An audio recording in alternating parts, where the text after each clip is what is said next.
Ladies and gentlemen, now it's too late with Alan Mosley. Guys, welcome back for another episode of It's Too Late. I am your host, Alan Mosley, joined as always by the number one producer in late night. It's Dave Willimowski. Dave, how are you doing? I always mean to have an answer for this. I'm struggling. Take your time. No, it's going all right, you know? Yeah. One day at a time. Yeah. We're hanging in there. That's not what you were telling me right before the show started. You had some kind of a coronary episode, and this is the end. This is the end of Dave.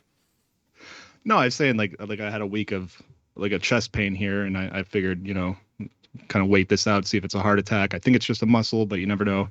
But I survived, so I figured it wasn't a heart attack. But then it migrated to my back shoulder, and it kind of put me out for a few days. But I'm hanging in there. What's funny about that is that I had a similar thing to that, and of course, you can't help but have your mind wander. You start to have like some tightness in the chest, or your arm goes numb, and you're like, oh, this is it. This is the end. It's a heart attack city. One day, when I was with the official fiance of It's Too Late, Annika, and I was coming downstairs, and right as I hit the bottom of the stairs, I felt that sensation. Like it was this real tightness right here, and like my arm kind of like like your arm falls asleep sort of a thing. Just like the commercial. Yeah, just very suddenly. The heart attack commercial. and I just looked over at her, and she was actually looking at me, kind of surprised, like, is something wrong? And I looked over at her, and I said, I described my symptoms, and she just sat there like. And so then of course it thankfully it wasn't a massive heart attack. Yeah. But I said to her, I was like, so because this is what you do now, you're going to have an argument so it wasn't a heart attack, but if it was a heart attack, is that what you were going to do? You were just going to sit there and watch me? Yes. See how that plays out. Yeah. Well, I mean, it's like, well, don't have insurance, and, like ambulance rides are really expensive. Oh, so I heard. Yeah. Yeah. So just goodbye. that's the, the thing is that you'll spend the money on the damn diabetic cat, but me, I have to just wait and see if my heart attack goes away. that's what happens. Anyway, we actually have a guest coming on later this evening. The chief exciting. Legal expert of It's Too Late, Suzanne Sherman, is going to be on the show. She and I had kept up a little bit with the Kyle Rittenhouse trial when it was going on. But we had decided, this was weeks ago now, obviously, at this point, we had decided we're not going to say or do anything about it until long after the trial is over and the verdict is in. Because because you ever notice, like, in the modern era of social media and everything else that we live in, like, everyone rushes to get their hot take out on everything that happens. And I had actually made a post a few weeks ago that I'm not doing that. I'm not rushing to get my hot take out on what I think of Kyle Rittenhouse. Because really, if anything, the facts of the case are the facts of the case. They're in my mind, there's no take to have other than this is what happened. I'm going to wait until it's over and let everything die down. And I'm going to talk a little bit more about the things that happened kind of around the trial and some of the lingering questions about the justice system rather than about Kyle Rittenhouse specifically. And I thought Suzanne would be the perfect guest for that. So we have that coming up for you later in the show. But before we do that, we're gonna have another quick story time with Uncle Alan. Oh, yay. Yeah. Well, the last time we had story time with Uncle Alan, I talked about when the KKK came to my print shop wanting business cards. And that was just such a smash hit. Just more views and downloads than anything we'd ever done. Actually, that's not true. Second place. The most views and downloads we ever had was the girl who was coming off her dentist appointment anesthesia, mad because she couldn't suck dick. That got our most views and downloads ever. Our second most views and downloads ever was, oh, the KKK has business cards. Look at that. That's neat. So anyway, we're going to do story time with Uncle Alan. Guess who I had lunch with this past weekend? I couldn't even. Well, I'm glad you're playing along because I know you know the answer. Now, I had lunch with Tom Woods this past weekend.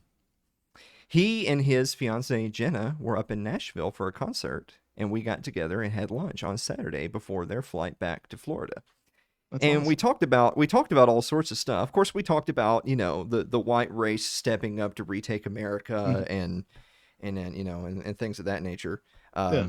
That's not true, by the way. That's a joke. Calm down, everyone. Um, but one of the things we actually talked about is Tom, on a number of occasions now, has talked about his father. And his father, in the stories that he's told, so I know he wouldn't mind.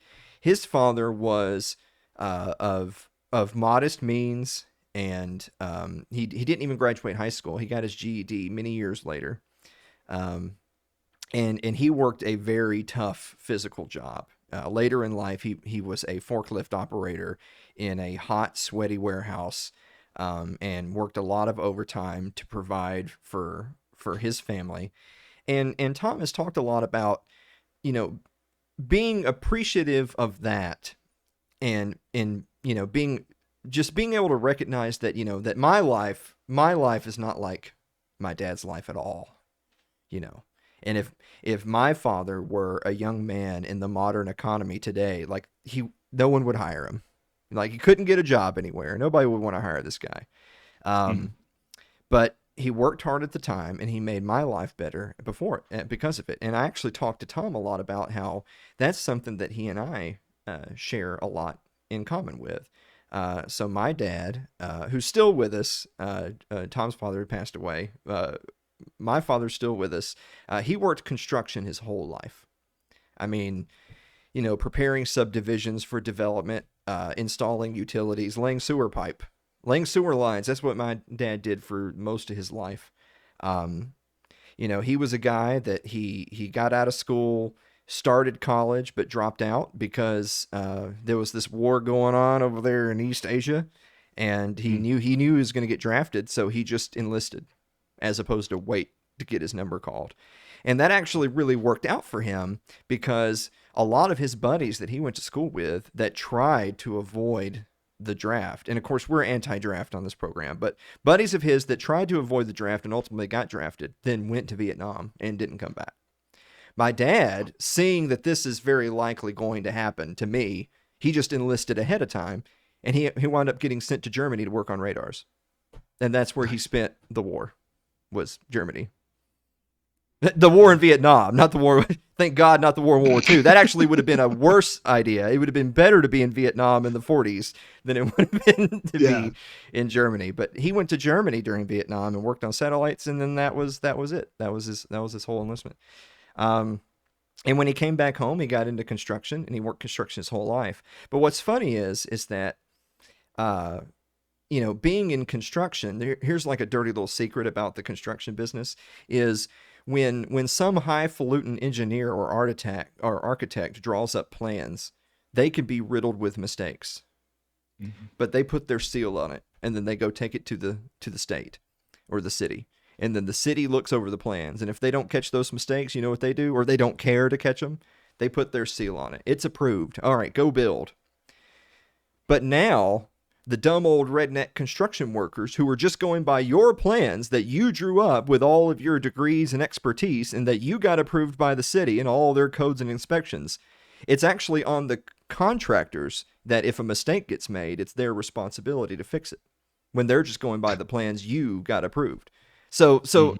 what it ultimately boils down to is that the eggheads, the ones making six figures, who are the ones who are allegedly the learned folks who were putting these plans together, they rarely ever take any responsibility for poor performance, frankly. Whereas the old rednecks down in the ditch, they're the ones getting blamed if something goes wrong. And so my dad, not being an engineer, having no license or degree, was quite often the one who was actually fixing the plans and resubmitting them to get the changes approved, trying to save his employer money. The Wow. guy who couldn't pass muster, who would never get hired in any firm, and that the state would never allow to work as a licensed engineer. He's the one fixing the licensed engineer's mistakes. And so that's who my dad is.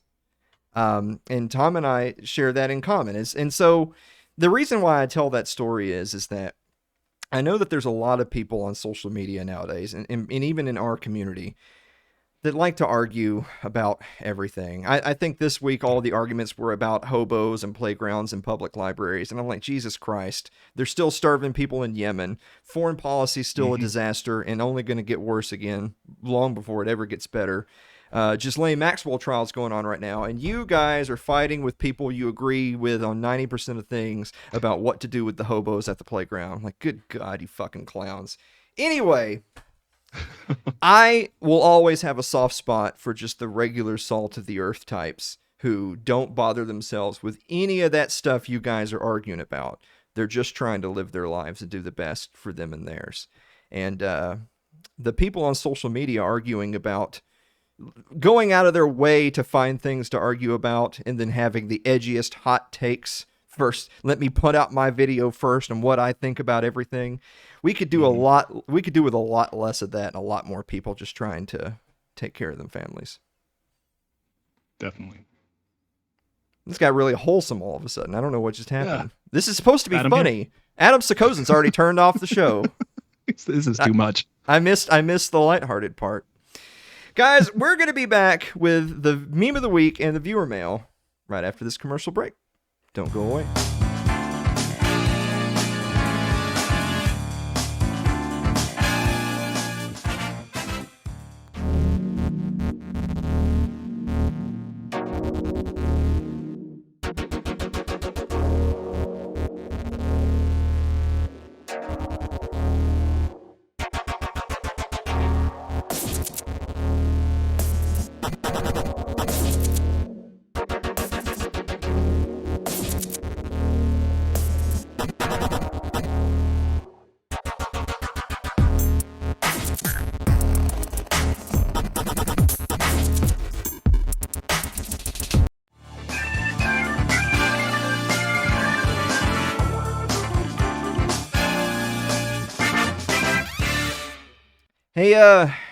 Hey, Dave. Yes, Alan. What time is it? It's time for meme of the week. White smoke emanates from the Wuhan lab chimneys, signaling a new variant has been named. Well, that's nice. Oh, good. Yeah, that's really good. I like that. Yeah. Did you?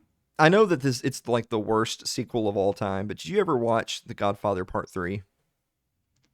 I can't say for sure I ever watched part 1. That's fine. So, guys, anyone out there with any OBS or production experience, It's Too Late with Alan Mosley is looking for a new producer. Just send your email to info@alanmosley.tv. But we do have a bonus meme. Check out the bonus meme. When you ask what she wants for Christmas, she says she wants to run guns to all Australia. That's a little bit explicit, I think, for this show. It is really explicit. Because everyone knows what that. I mean, it's their fault. You've never seen The Godfather? No. I mean, no, I have not. I think that's what you and Mary should be watching on Sunday night. Is The Godfather. Well, we'll have to put it on the wheel. Yeah. All right. God, that's just pretend you haven't seen The Godfather. No, I finally saw Scarface the other day. I got it out of the. They have that $5 bin at Walmart, and I found Scarface in there. I'd never seen it, so we just watched that a few months ago. Actually, I'm not sure. Time's weird. It's like that was pretty good. It's like the greatest movie of all time. Like a lot of people put it at number 1, The Godfather. Yeah. So a lot of references to it, I hear. Yeah, I mean, well, it's what they do when it's the greatest movie ever made. Jesus Christ. All right, on that note, boy, that should have been... I hope you guys are taking notes at home. This is the type of stuff you should be asking viewer mail questions about so that we can have arguments. But we've already got our questions for this week. Let's go ahead and answer the viewer mail. Sorry, too busy watching Godfather. But it's time for viewer mail. Jesus Christ. Sigh. All right. Jonathan Kranzer writes, Dear Alan and Dave, why did God let the Island Boys become popular? Who are the Island Boys? I don't know how popular they are because I have no idea who the Island Boys are. Are we too old for that? I guess. I don't know. Um, I actually typed in because I was like, is this like the Beach Boys? Is this something similar or something different?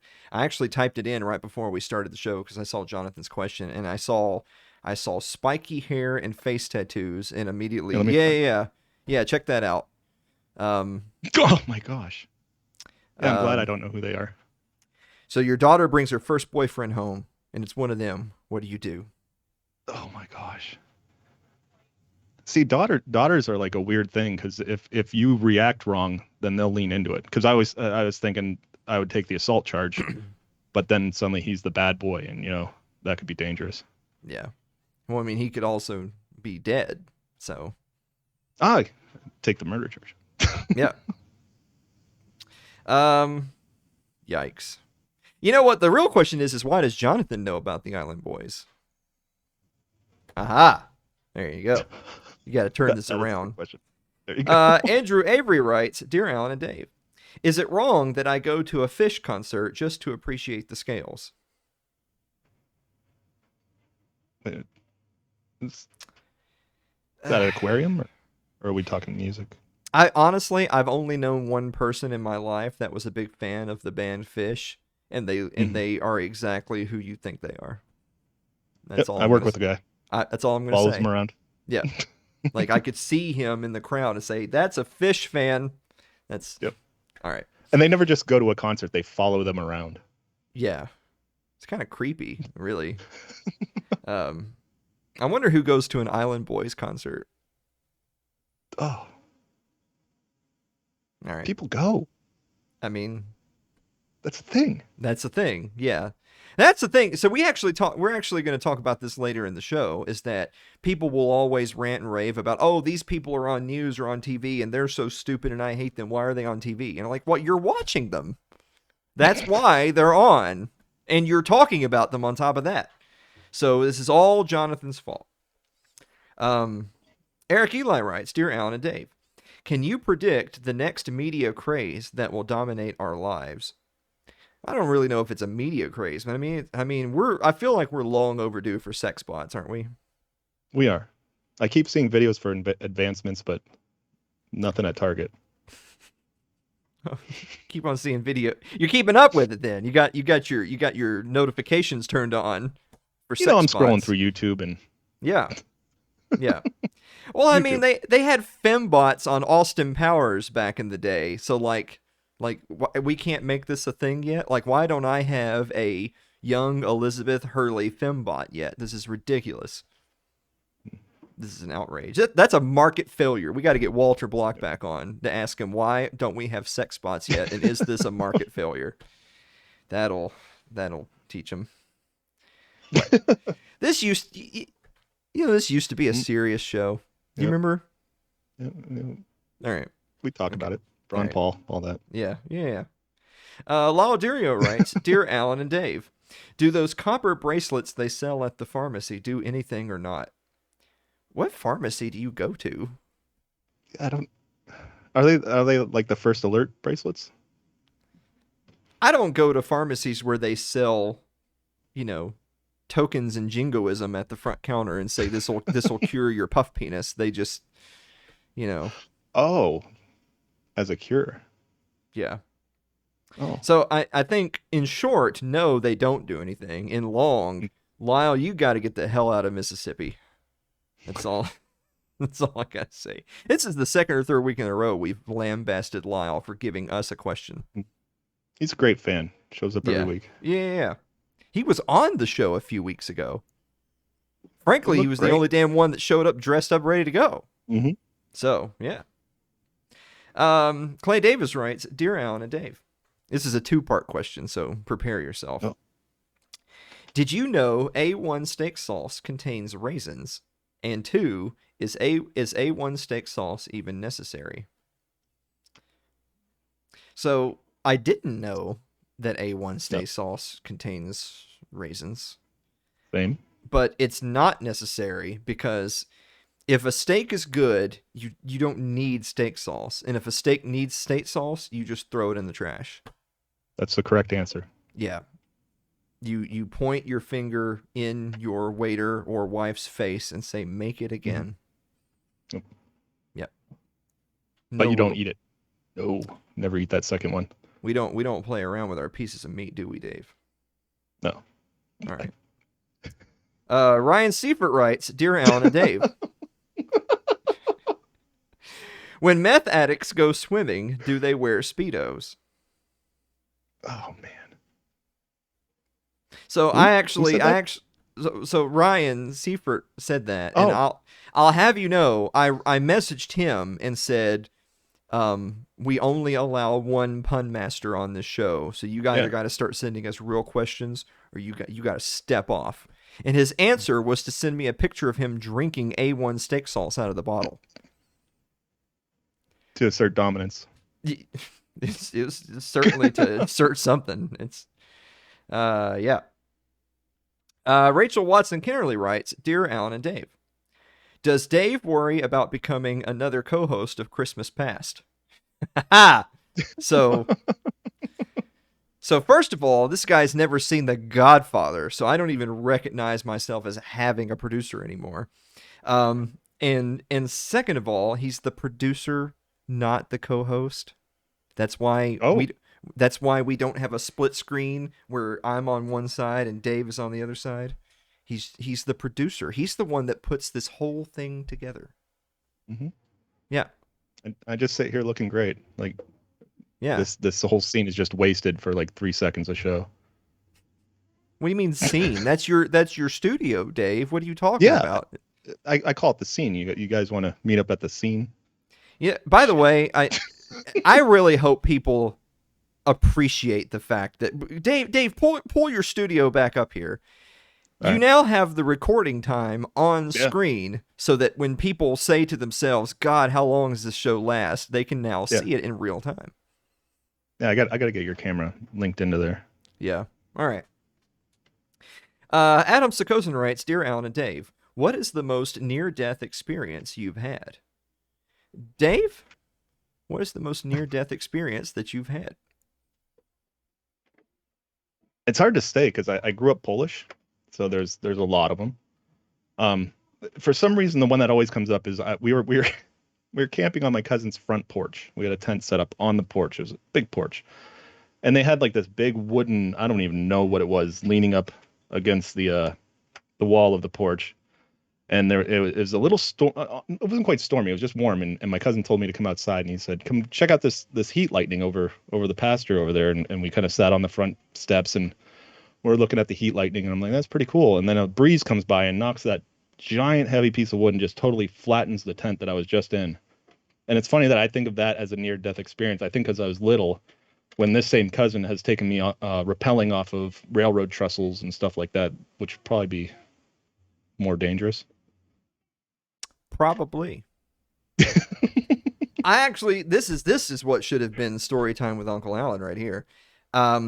My closest near death experience was when I was in college. I worked at Lowe's Home Improvement to to pay some bills and stuff. I was gonna say to pay my way through college, but you can't pay for college.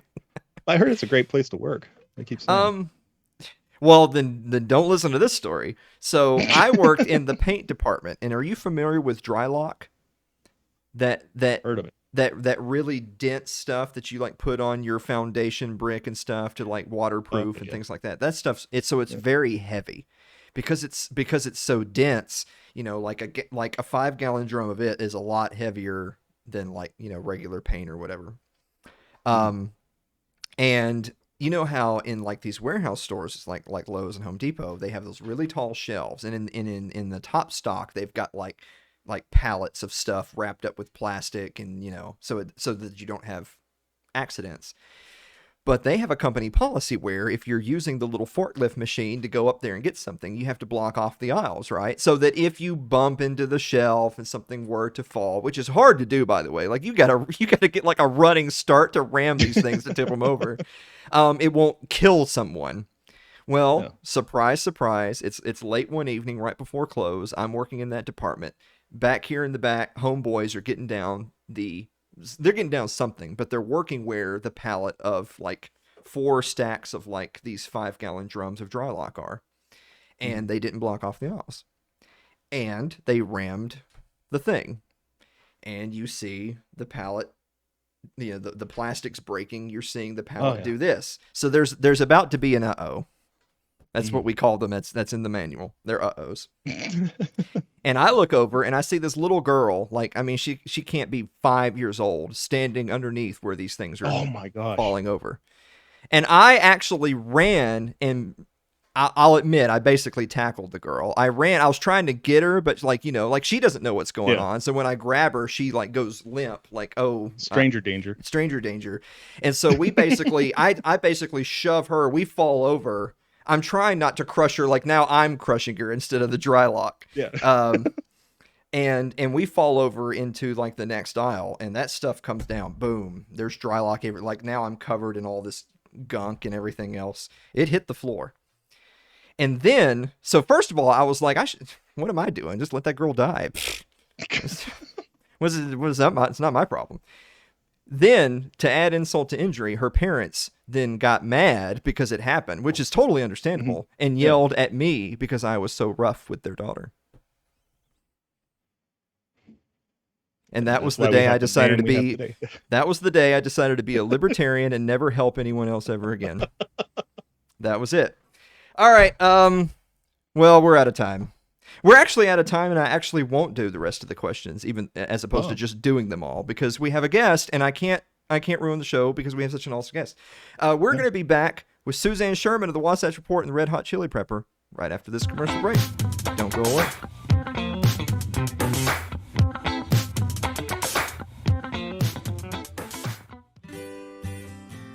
Your ad could be playing right now, reaching thousands of potential customers. Sadly, it's not, but it could be. Find out how to be an advertised sponsor for It's Too Late with Alan Mosley. Email us at info@alanmosley.tv.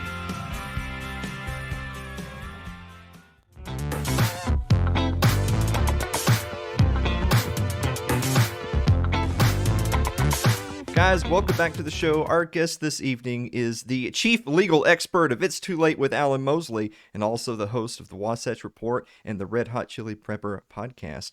It's Suzanne Sherman. Suzanne, how are you doing? I'm doing great. Good to see you, Alan. It's good to see you too. Now, you and I had discussed back and forth a little bit as the Kyle Rittenhouse trial was going on, but we had decided weeks ago that, you know what, we're not going to say anything until after the trial is concluded, on the off chance that some sort of insane allegations or verdict would come across. And I feel like it probably ultimately played out exactly the way you and I thought it would or should.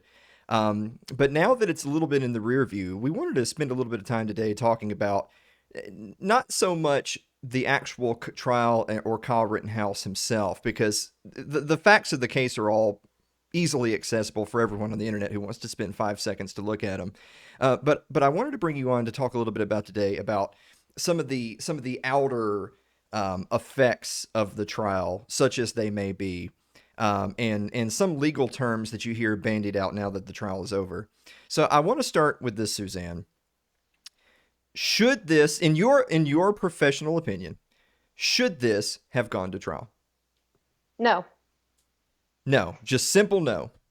Simple no. And so many people watched the entire trial. I don't even know where they were playing it, but they watched the entire thing, and all I needed to see was the exact footage. Sure. At the moment where he was on the ground and he was holding his rifle, and there's an assailant coming at him with a pistol. Interestingly, I think it was NPR had a headline that said that the supposed victim in the case, I forgot his name already, had his hands up at the time, which was in direct contravention to the testimony of that witness. So the media has been lying about this. And like I said, I'm consistent. Alan, notwithstanding who the parties were, had the roles been reversed, I still don't think it should have gone to trial. So, I mean, it could have been Kyle as the assailant and the other gentleman on the ground. So I think the whole thing was ridiculous. Okay, so on that note then, you feel like it shouldn't have gone to trial, but it did. So if you were going to speculate for a moment, why did it? Fear. I think we're deciding, in California, when I used to practice criminal defense, we would have preliminary hearings that could be, instead of a grand jury indictment. So at a preliminary hearing, they would determine whether or not there was enough evidence where a jury would likely come up with a conviction or enough cause to hold them to answer for this. And part of that is, how would a jury rule on this? And I thought this was so cut and dry, but we have a different standard for a court of law, and now we have the court of public opinion weighing in. I honestly think that there would have been so much upheaval and unrest that they were afraid to not prosecute, or the prosecution generally believed that this was a valid case to bring forth. Well, on that note then, because so oftentimes when things like this happen, when the initial emotions have sort of cooled down and the verdict is sort of in the rear view now, people start to then look back and ask certain questions. So with that sort of sentiment in mind, I'd ask you the question, so this case absolutely shouldn't have gone to trial, but it did. You could speculate why that does or doesn't happen. But ultimately, at the end of the day, if something is an absolute clear-cut case, and yet it goes to trial, who ultimately is to blame for that going forward? Let me back up for a moment. I think if there is one good thing about this having gone to trial, is everything was laid out there. The information is for everybody to see. There was a lot of stuff that many facts that the media twisted, and we'll get into that in the next segment. But I think what's important is now nobody can say, well, we never got to go to trial. The facts never came to light. And because of white supremacy and white privilege, he never was brought forth for charges. So the charges were brought forth, whether or not we agree with that, and he was justifiably acquitted. So that does take that away from the other side. They can't say, well, we just didn't think because he's white, we're not going to put him on trial. They don't have that anymore. Not that that's going to stop them. Okay, so moving on to the next thing. So here's a term that's sort of the basis for tonight's episode, and it's something you're starting to see creep up more and more in the news. So before we get into this particular situation, just to help define for the audience, what is malicious prosecution? Malicious prosecution occurs when you have, in this instance, the people or the district attorney bringing forth charges that aren't justified or supported by fact or law. And it could be for a reason that is, again, due to bad faith. So there could be a family member that has a grudge, for instance. I'm going beyond this case. So for any case that is beyond something that could be justified in fact or law. Intending where there's intent also to cause harm, beg your pardon, for the person put on trial or being prosecuted. And they also have malicious civil prosecution as well. So malicious prosecution is a thing that exists. It's legally defined, and I'd assume that there's supposed to be rules in place to not only prevent such a thing from happening, but then penalties if prosecutors were to conduct themselves in such a manner. What sort of rules or penalties are in place that allegedly prevent prosecutors from targeting people on personal or extrajudicial grounds? Well, because of qualified immunity, they're not going to be sued civilly, but there are penalties and sanctions available within the legal community. So the Bar Association of that state could sanction that individual. Will that happen? Absolutely not in this case. Well, that's a theme, Suzanne, that I know you and I have addressed on this program a number of times, and it's sort of an ongoing project of ours to talk about not just qualified immunity, but going higher up the chain from just the typical beat cop to district attorney's offices, to how often you see malicious intent and shady practices being done by prosecutors, but not just that they do it, but that they can get caught, but there's so few instances where genuine justice is brought to them for their practices. What is something, again, sort of just speculating for you, what's a basic common sense change you would make if I give you the magic wand? You're now the legal and justice czar. You're literally Lady Justice.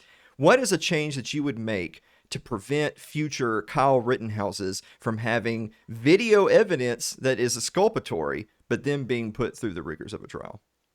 I don't think there is a penalty you can have because again, going back to the court of public opinion, society demanded a trial. And I think that they were afraid of the unrest. So, in a case like this that is so charged with accusation of white supremacy and racism, and this gentleman, we've seen how the press has twisted these stories around. We were talking about this before we started rolling with Jen Psaki's comment.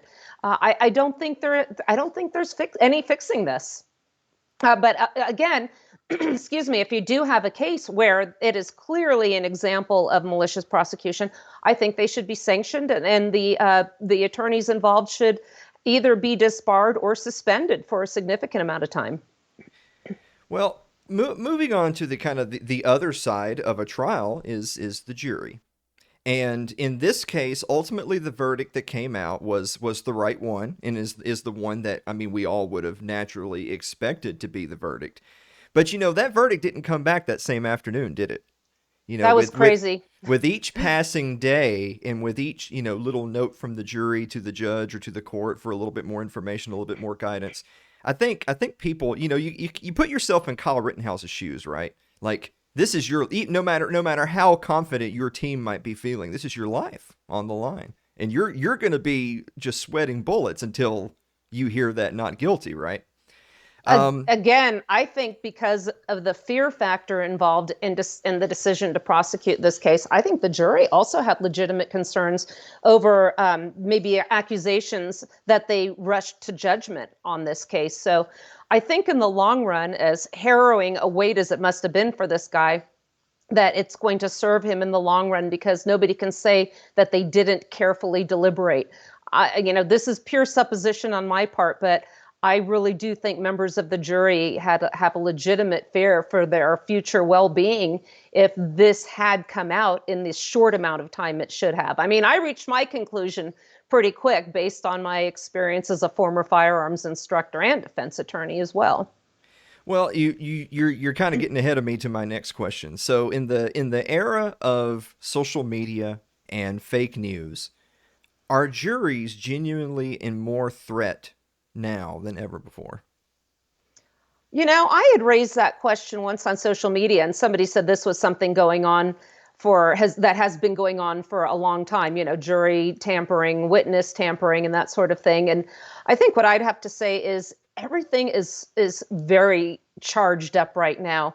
And my personal opinion is, yes, I think this even went to trial, and how the media piled on him is indicative of the pulse of opinion right now, because clearly all of these the newscasters and the politicians are favoring those that are causing the damage and the destruction, whatever the cause may be, however just it may be. Ultimately, destroying people's property and hurting people is absolutely aggressive. But the media and many of the politicians are okay as long as one side is doing that. So ultimately, we're forced with the question, well, the only option, if you don't want to have this kind of a persecution, if you defend yourself lawfully, is just to stand down and let these people run rampant. Like the mayor of Baltimore said a few years back, these people just need space to destroy. Well, okay, so I'm handing you back the magic wand then, Suzanne. Here's your next challenge. What do you think then can be done to help secure the entire jury system? We had mentioned sequestration, somebody said they were really surprised about that. It's really difficult with this era, especially of social media, and how easily people are able to be found out where they live. And I Sure. just don't think there is. And this is the problem. We've talked about this in other cases too, where we get jury members who, through no fault of their own, are also caught up in the same system and then have to deal with threats and violence. I don't know if I would have liked to have sat on that trial. That would have been a very intimidating and daunting thing. So I do applaud them for doing it. Many of them don't have a choice, but you can always get out of jury duty if they know that you really don't want to be there. Well, that's such a, that we could do a whole episode on just that, because I know that there's people, who would say that, well, look, I don't want to have to just deal with the issues and the pausing of my own personal life to be on a jury. And I certainly don't want to be put in a position where I wake up one day and my name, address, and telephone number have been doxxed, and now my information is made public, and I'm getting calls from, everyone and their grandma being told that I'm a racist or a white supremacist or whatever. On the other hand, if you have even a shred of belief in the system, then being on the jury, if you did find yourself on a jury, use the example of, a marijuana charge. You and I know what jury nullification is, and I'd love to be on one of those trials. Yes. Absolutely. And you and I would be the kind of people who would say, "Oh, no, I'd be happy to help," and we would go and be on the jury. And so I'm a little bit torn on that, but I want to switch gears here for a moment before we take our first commercial break. Both sides of this, the people who were supportive of Kyle Rittenhouse and the people who were anti Kyle Rittenhouse, wanted to see him buried underneath the prison. I feel like both sides were very dramatic in what the ramifications of this verdict would be. The pro Kyle Rittenhouse people were saying, well, look, if he's found guilty, then that's going to mean that you just have to let an angry mob beat you to death. You can't defend yourself. And then the anti Kyle Rittenhouse people were saying, oh, well, if they find this kid not guilty, then that means they're, all the bubbas are just going to come out here with their machine guns, and they're just going to start mowing down waves of protesters. Do you buy into the concept that one trial like this has such far-reaching ramifications, or do you think that that's just a lot of drama? Strictly legally, no, because no judge is going to hear this case and decide that the Kyle Rittenhouse case set precedence to the unique facts of the one before that particular court.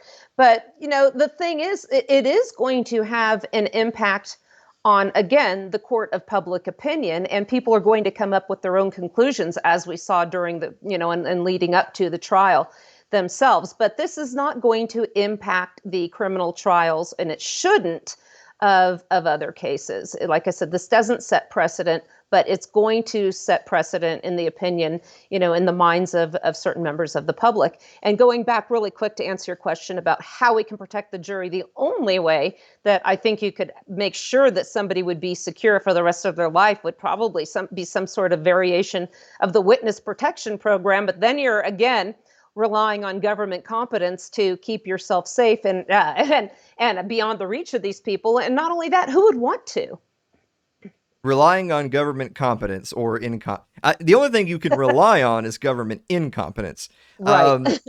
On that note, guys, we're going to take a quick commercial break, but we're going to be back to talk more with Suzanne Sherman about bad legal takes right after this commercial break.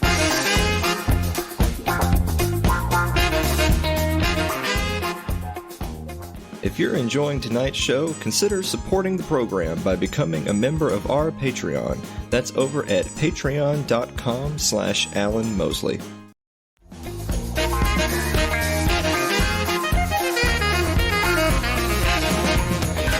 Guys, welcome back to the show. We're still here with Suzanne Sherman, the host of the Wasatch Report and the Red Hot Chili Prepper. Suzanne! Alan!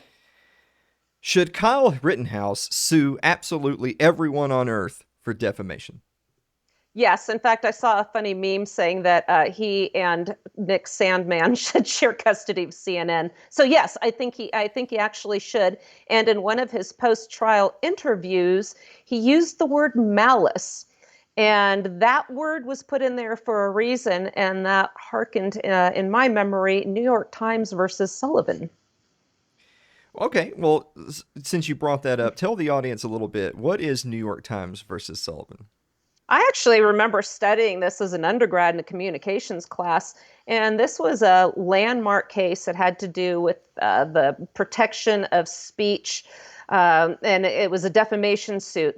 And I can go into some of the facts here, but essentially it established a standard of actual malice when news agencies were criticizing, at first they were talking about public officials. And the standard that the Supreme Court came up with was that if they got it wrong, if they got the facts wrong, it wasn't enough to just be wrong. They had to show either a intentional disregard for the truth, or it had to be reckless disregard for the truth, not just ignorance. So they raised the standard. And I think it was Hugo Black and Arthur Goldberg said that the separate views that the court ruled, they felt that this was too restrictive. And I'm reading an article here too. William O. Douglas said that the right to discuss public affairs and to criticize the government should be unconditional. So, applying this to Kyle, this standard went just beyond public officials. It went to police officers or now public figures. And I remember in my constitutional law class, we were discussing this case, and the question came about, well, what or whom is a public figure?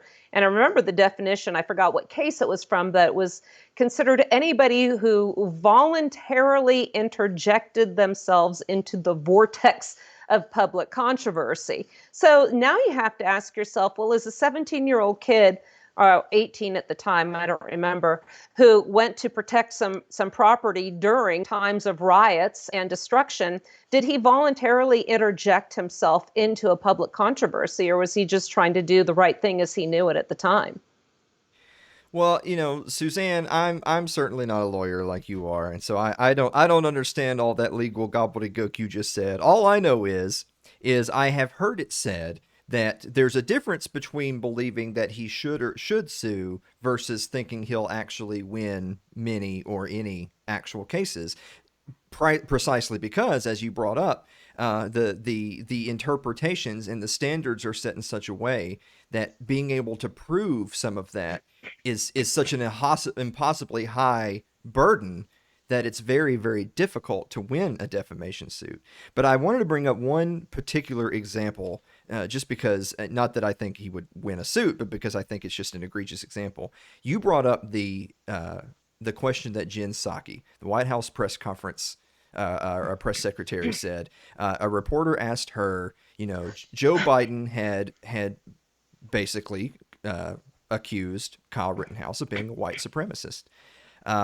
And now that the trial is over and Kyle was found not guilty, and I can't possibly know what is in the kid's heart, but there's no evidence to suggest that he has any ties to white supremacy. The reporter asked Jen Psaki, well, is the president going to apologize? Seems like an apology would be in order. And she doubled down with her righteous indignation and said, no, the president would not be apologizing because, he's just a straight shooter, that old maverick Joe Biden. He calls it the way he sees it. And he's speaking truth to power because, Suzanne, that's what presidents do. They're the ones speaking truth to power. And he called it the way he sees it. That kid's a white supremacist. What do you say to this particular example of defamation? The answer is going to be, I guess the question to ask, is he going to suffer from qualified immunity, or benefit, I should say, from qualified immunity? I don't think any president's going to suffer or have to go through a lawsuit for something he said, defamatory as it is. I think it was a defamation case. I think what he said was defamatory. I beg your pardon. But what really was troubling on here was how she turned everything around completely, saying that he was that people shouldn't be allowed to run around the streets with assault rifles and destroying the communities they claim to represent. Well, what she described was the people he was trying to defend his friends and his property from. So, this was gaslighting in the extreme.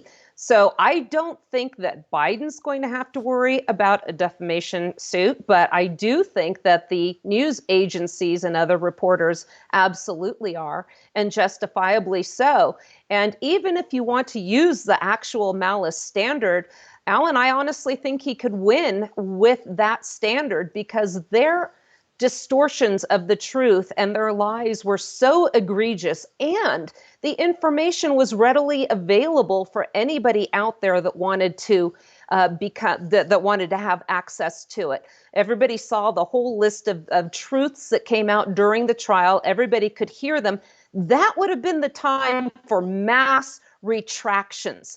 And you have to remember also, truth is a complete defense to defamation and libel. Nothing they said was true. So I don't anticipate lawsuits going to trial. I anticipate a lot of settlements in his favor. Well, kind of switching gears a little bit but on the same note, everyone likes to laugh and point at or what are referred to as bad legal takes.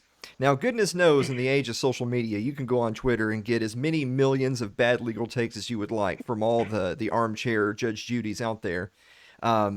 However, there was also all of these corporate press outlets that each one of them has their own unique, chief legal expert or legal columnist, or someone on retainer who comes on in these little 5-minute soundbite segments and during the midday news to either react. It's a glorified reaction video to what was said or done that day during a trial, or they're coming on to quite frankly speak to their audience as if they're children, to tell them what to think.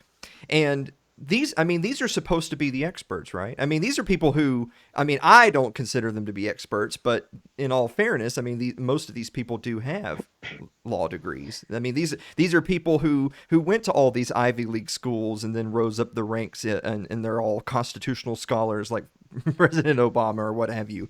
And those people, way more often than not, were getting on national television and speaking pure, outright nonsense. Just factually nonsensical statements, both legally and in terms of this particular case. I have a hunch before I turn this over to you that you're not exactly surprised, but I want you to share with us maybe a few particular examples you've come across of particularly egregious bad legal takes. On this one, honestly, I didn't pay attention to what the media was saying other than some of the things I heard. They were justifying his being assaulted because he didn't belong there in the first place. Something as ridiculous as he crossed state lines, none of which I think a lot of the claims they made were false, or they were absolutely irrelevant. And by saying also that he shouldn't have been there, well, we're blaming the victim there, aren't we? Well, if a woman gets sexually assaulted, why was she walking down that dark alley by herself? They're not going to make those claims, but there's a different standard of judgment that's going to go for, again, as we've seen the past several years now, the people that are throwing milkshake cups that are filled with Quikrete, throwing eggs at political rallies, assaulting and swarming Rand Paul and his wife on the street, and those that are trying to defend themselves. Also of note, that couple in, I believe it was Illinois, who went out and defended their homes by holding their firearms. Not a wise thing to do from a firearms safety perspective, but they stood up to the mob. And as you stand up to the mob, you have to be prepared for the court of public opinion to turn against you. That's just the way it is right now. And here's also the problem with New York Times versus Sullivan. This was nothing more than a power grab by the Supreme Court, because at the time that this case came about, I think it was 1964, these kind of standards and how it would be determined whether a person was a public official or a private citizen, and how the standards of negligence or reckless disregard for the truth would be handled were left up to state laws. So what do we have here now? Another example of incorporation, which is nothing more than a power grab by the Supreme Court.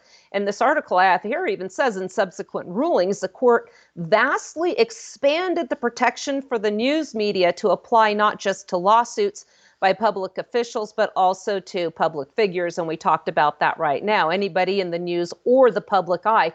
These days with smartphones, everybody walking around is their own their own reporter. They can get this footage, so you can be interjected into the public eye just by being on the street and having an event occur around or to you. It's funny how the protections are vastly expanded to protect these mega corporate media outlets over the interest of individuals. Funny how that always tends to play out. And then they make this supposedly First Amendment case, and they miss the point entirely, where once again, just like firearms, they ask, well, what kind of guns and Heller does the Second Amendment protect? Or what kind of speech does the First Amendment protect? The answer is none in either instance, because the Bill of Rights are simply reaffirmations that there are certain areas of legislation that Congress was never delegated by the states. So this is, again, a power grab. And the lawyers, you will see, eat this up. And this is what they spew on network television constantly. I wrote an article about this for Don Livingston. It's on my website, SuzanneCSherman.com, called The Problem with Lawyers and the Constitution. And when we're going through law school, we are taught to completely ignore the 10th Amendment and go by the 14th Amendment when it comes to the federal judiciary, federal judiciary overturning the will of the state legislatures and the will of the people via their elected representatives. And they're all okay with that, but this is unconstitutional. This is not supported by constitutional history, but everybody's okay with that. We just call them judicial temple monkeys around here, Suzanne. I call them the black robe messiahs. Yeah, there you go. I did want to make the point really quick because we're running out of time that probably the number one bad legal take that you hear repeated even now, and this is perhaps the most frustrating part, is that at this point all the facts of the Kyle Rittenhouse case are easily accessible to you. You can get on your computer and in 15 seconds have all the intimate details of the case, the trial, the evidence, the video, all of it. And yet you still have people spouting just bold-faced lies everywhere you look. And the biggest one probably is the state's lines nonsense. So first of all, do we live in a country where people are being judged because they went from one state to the next at all? That's ridiculous on its face. But two, the big one is that there are still people to this day saying, well, he should be locked up because he was a minor with a gun he couldn't legally have and he crossed state lines with it. That's factually not true. He never crossed state lines with the firearm. The firearm was in Kenosha, number one. Number two, the gun law there, which of course you and I are the type of people that believe all gun laws are infringements. So we're not arguing incrementalism here. We do believe all gun laws are infringements, but going by their own letter of their unconstitutional gun laws, their laws say that for long arms and rifles, and of which the AR would fall under, that the legal limit is actually 16, and he was 17 at the time. So even by their own unconstitutional gun law, he still had a legal right to possess that firearm, nor did he cross state lines with the firearm. And right now, Suzanne, right this very minute, you could get online and probably find some sort of chief legal expert for MSNBC literally say the opposite of what I just said, even though this is factually correct. We know this to be the truth of the case. How can this go on? How can we allow ourselves to continue on in a society where the quote-unquote legal experts can go on TV to this very minute and say what is absolutely factually incorrect and get away with it? They get away with it because people watch them. It makes them money to say this because people go to them for information. And there's really no excuse for that, especially when they have shows like yours out here. And, we're not partisan driven. We said at the beginning of the show, had the roles been reversed, we still would have come to the same conclusion. The other thing, too, about crossing state lines, they never seem to have a problem when, remember in the previous administration, we had all these buses bringing people into different states from all over the place to participate in riots, protests, whatever you want to call them. That wasn't a problem for them there. Also, I believe the gentleman that was shot in the arm, I think he was also a felon in possession of a firearm. Now, I am Correct. also with you on this one. I don't care if somebody's a felon. If they are so dangerous that they cannot be trusted with a firearm, then they shouldn't be free. If they do commit an act with of act of violence using a firearm as a felon, then you can enhance their sentence appropriately and accordingly. But if Kyle had been a felon and been in possession of this firearm, they wouldn't be quiet on that like they were when the guy on their side was. Suzanne, where can people go to support you and check out the Red Hot Chili Prepper?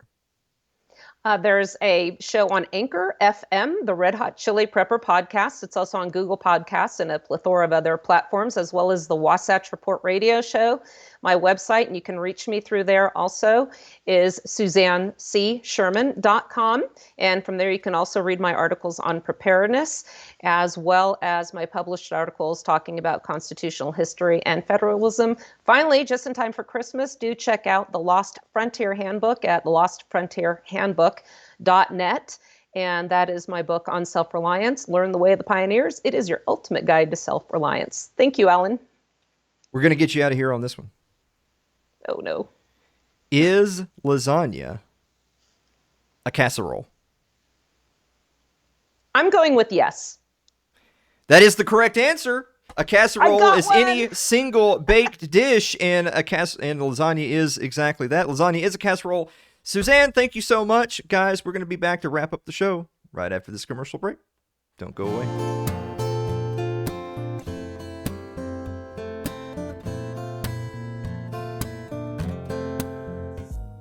Hi guys, it's Alan here, and I want to take a moment to let you know about one of our supporters who started a new business. Laura Moreau sells 50 different health and wellness all-natural products, from weight loss, supplements, energy enhancers, body toning, longer and stronger hair, and so much more. Do you like coffee? Well, they even have coffee that'll help you drop some pounds. And who doesn't want to drop a few pounds? Go check her out at her online store at lauramoreau.itworks.com today. That's lauramoreau.itworks.com.